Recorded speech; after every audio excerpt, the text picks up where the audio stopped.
బులెటిన్లో breaking news చూస్తున్నాం. Parliament ఎన్నికల వేళ బీఎస్పీకి ఎదురుదెబ్బ తగిలింది.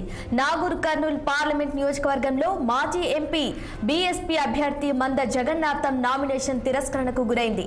మంద తన నామినేషన్లో బీఎస్పీ అభ్యర్థిగా పేర్కొని బీఫామ్ సమర్పించకపోవటం, బీఎస్పీ బీఫామ్ యూసుఫ్ అనే వ్యక్తికి కేటాయించడంతో అధికారులు మంద జగన్నాథం నామినేషన్ ను తిరస్కరించారు. సుదీర్ఘ రాజకీయ అనుభవం ఉన్న మంద జగన్నాథం నామినేషన్ తిరస్కరణకు గురి కావటం చర్చనీయాంశంగా మారింది.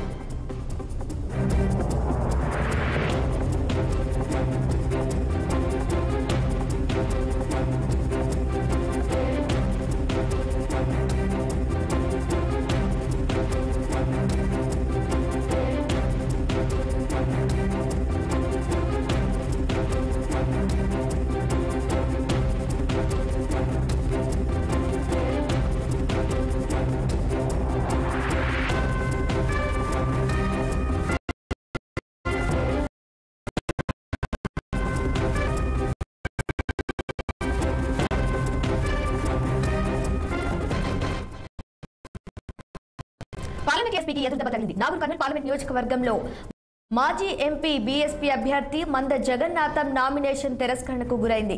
మంద తన నామినేషన్లో బీఎస్పీ అభ్యర్థిగా పేర్కొని బీఫామ్ సమర్పించకపోవటం, బీఎస్పీ బీఫామ్ యూసుఫ్ అనే వ్యక్తికి కేటాయించడంతో అధికారులు మంద జగన్నాథం నామినేషన్ ను తిరస్కరించారు. సుదీర్ఘ రాజకీయ అనుభవం ఉన్న మంద జగన్నాథం నామినేషన్ తిరస్కరణకు గురి కావటం చర్చనీయాంశంగా మారింది.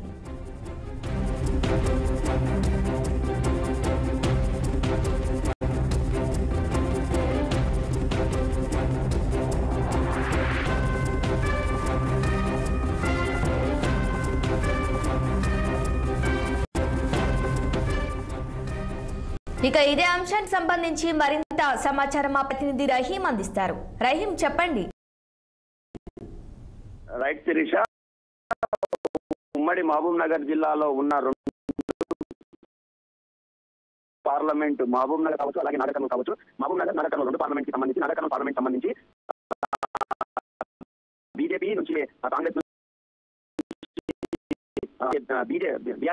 బీఆర్ఎస్ నుంచి ఆర్ఎస్ ప్రవీణ్ కుమార్, బహుజన బీఎస్పీ పార్టీ నుంచి ఏదైతే బీఆర్ఎస్ లోకి వెళ్లిన ఆర్ఎస్ ప్రవీణ్ కుమార్ బీఆర్ఎస్ ఖాళీ అయిన వెంటనే మంద జగన్నాథం కాంగ్రెస్ పార్టీ బీఎస్పీ పార్టీకి వెళ్లి అక్కడ ఎంపీగా పోటీ చేస్తా అని చెప్పి టికెట్ రావడం జరిగింది. అయితే నిన్న చివరి తేదీ కావడంతో ఏదైతే మాజీ ఎంపీ మంద జగన్నాథం నామినేషన్ వేశారు.